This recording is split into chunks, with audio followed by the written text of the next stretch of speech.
हैदराबाद से इकाई पार्टी योगी जी बार बार अपनी चुनावी कैंपेन में हैदराबाद की पार्टी बताते रहे। AIMIM 18% मुसलमानों के नाम पर चुनाव में उतरी, तो उनको एक भी सीट क्यों नहीं मिली? देखिए, मैंने कहा कि ये पहला मौका नहीं था। इससे पहले सन 70 के आसपास में मुस्लिम मजलिस का इतना ही बड़ा कैंपेन था। उस वक्त चौधरी चरण सिंह और डॉक्टर फरीदी, उनका एक कम्बिनेशन था जिसे जाट मुस्लिम कम्बिनेशन कहा गया। उस पर मुसलमान जीते थे और बहुत वोट मिला था, और उस पर चरण सिंह चीफ मिनिस्टर बन गए थे वहाँ के।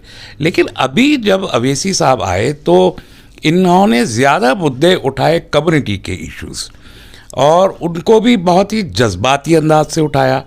प्लस ज़मीन पे जो पोल मैनेजमेंट के लिए जो टीम होती है वो कहीं से कहीं तक नहीं थी कि वो पोल को मैनेज कर लेती। तीसरी बात ये कि ख़ुद मुसलमानों के जहन में ये बात थी कि कम्बिनेशन जो हमारा टूट गया था वो कम्बिनेशन दोबारा इस्टेब्लिश हो रहा है, तो प्रायोरिटी थी कि उस कम्बिनेशन को जो जाटों के और ओबीसी और मुसलमानों के बीच बन रहा था, मुसलमानों ने उसको डिस्टर्ब करना पसंद नहीं किया। इसलिए अवैसी साहब उनकी प्रायोरिटी में नहीं आए।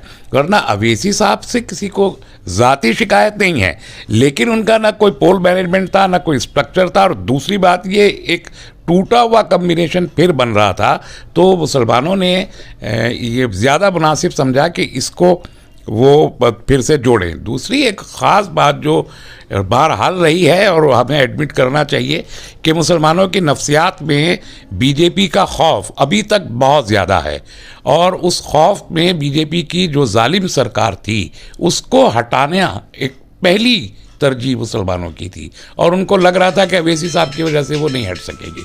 इसलिए अवैसी साहब को पूरा 100 सीटों पे जो वोट मिला वो 0.5% है, तकरीबन 4.5 लाख वोट।